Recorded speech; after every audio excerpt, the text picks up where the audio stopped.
Hello everyone, this is Sudhir Kumar Vivedi, Assistant Professor of Law from Zemtech School of Law, Greater Noida.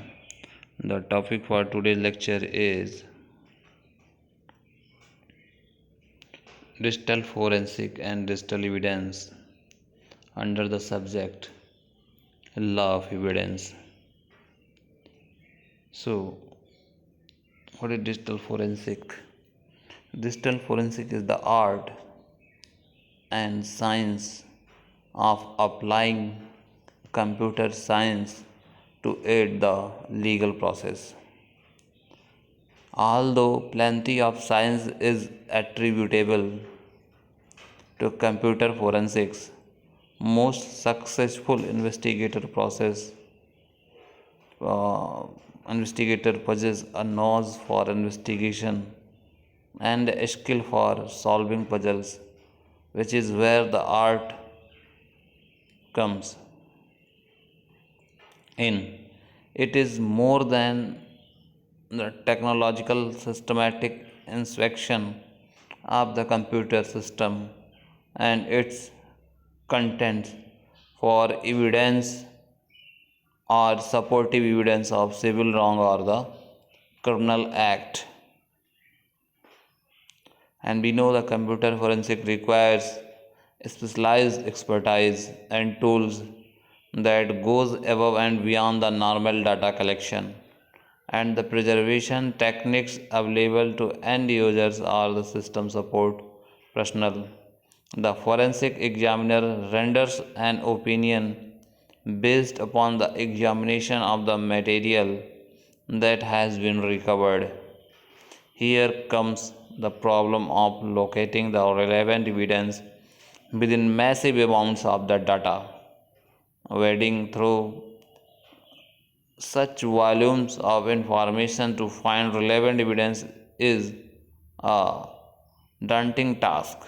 Proper handling and correct sizing and freezing by a computer forensic expert should eliminate any questions with regard to the accuracy.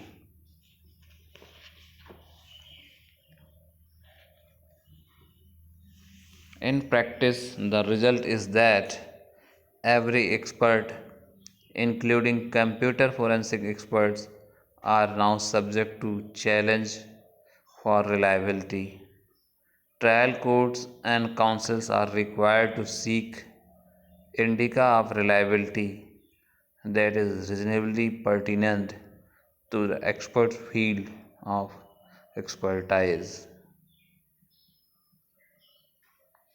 The US court in Dubert Merrill Dow Pharmaceuticals clarified that admissibility inquiry must focus solely on experts' principles and methodology and not the conclusions that they generate. This implies that the scientific evidence proposed possesses the scientific validity to be considered competent as evidence if it is grounded in the methods and procedure of science, otherwise not. So, the digital forensic evidence proposed for admission in court must satisfy two conditions. Number one, it must be relevant, and number two, it must be derived by scientific method and supported by appropriate validation. If it has not been followed, the admissibility of such forensic evidence would be difficult. So it is important that it must be by scientific method. The court in Dover 40 suggested several factors to be considered. Number one, whether the theories and techniques employed by the scientific expert have been tested or not, whether have been subjected to peer review and publication or not, whether the techniques employed by the expert have a known error rate or not, whether they are subject to standards governing their application, whether the theories and techniques employed by the expert enjoy widespread acceptance. So these are some factors which should be considered before relying on the forensic digital evidence, and that has been proved a very important factors which must be considered before relying and admitting the such digital or forensic evidence. The International High-Tech Crime Conference in 1999 adopted the following guidelines to preserve the admissibility of digital evidence. Number one, upon seizing digital evidence, action should not change that evidence. Number two, when it is necessary for a person to access original digital evidence, that person must be forensically competent. All the activity relating to the seizure, access, storage, or transfer of digital evidence must be fully documented, preserved, and available for review.